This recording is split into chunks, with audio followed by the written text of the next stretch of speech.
And then the other thing is my whole life playing the guitar and listening to myself play the guitar. I've never said this out loud, so I'm going to chance it.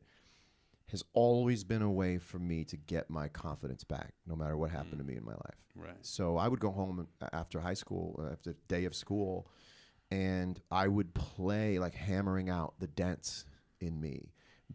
Anybody made me feel bad, anybody who punched me in the arm for flinching, or a girl who I don't think knew I existed, I could go home.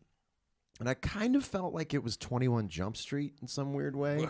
Because I always had this 21 Jump Street fantasy when I was a kid. Like all I ever wanted to be was like an undercover cop in high school. That was the fantasy of like, and I was sort of, I had this 21 Jump Street fantasy. Everyone else wants to be a rock star. I wanted to be an undercover cop. I wanted to be like Johnny Depp, like an undercover cop, you know? You got the hair right. Thank you. And so, Johnny Depp, they call me now. So I would look at it like I was going to school secretly as a student, but really a guitar player. And then I would come home and play. And I guess I have to tell the whole story. I would hear myself play, and then I'd be like, yeah, no one's going to fuck with me. Right. You know? And Right. I would witness my own playing and go, Right. I'm a black belt. yeah, I got no issue. I don't. What am I doing worried about these people? Yeah. And so I can still do that, and that's what's kept me sane. Because if anything that came my way, and I won't complain about any of it, but if there was an offshoot of me being successful that also made my life really tough in one way or another, I would just pick up the guitar and play, and within like 3 minutes be like, oh yeah, shut up, you know. So that was my anchor. So that's your that shuts it all down. That's my air compressor. So anytime So you don't have to play. But here's an interesting distinction. I need to get a laugh.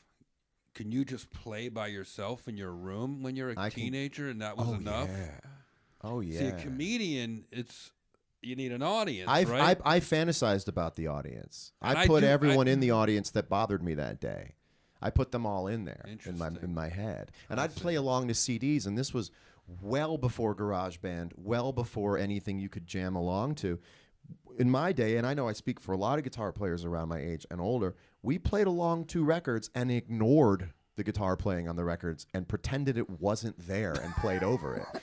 So imagine the built-in cockiness of playing over B.B. King and pretending B.B. King's not there. I speak for a large number of guitar players who played over B.B. King like it didn't matter that B.B. King was playing, you know? And now I see people who can they play alone on Instagram or they play a looper. We never had a looper pedal. Right. And everyone has the ability now to go and then that keeps going and they do another thing. And you can get good that way though. You can get good, but you get good in your own. The problem is you have to learn how to play with other people. Right. And if you're doing a looper pedal, you're only learning how to play in your own sense of time. Right. And I worry, I'm not upset about it, but I worry that these Instagram musicians who play in their own meter, who they're looping and they're playing 8 tracks of themselves, are going to have a tough time finding the universal beat with another drummer or a bass player, another guitar player. But I'll let them worry about that.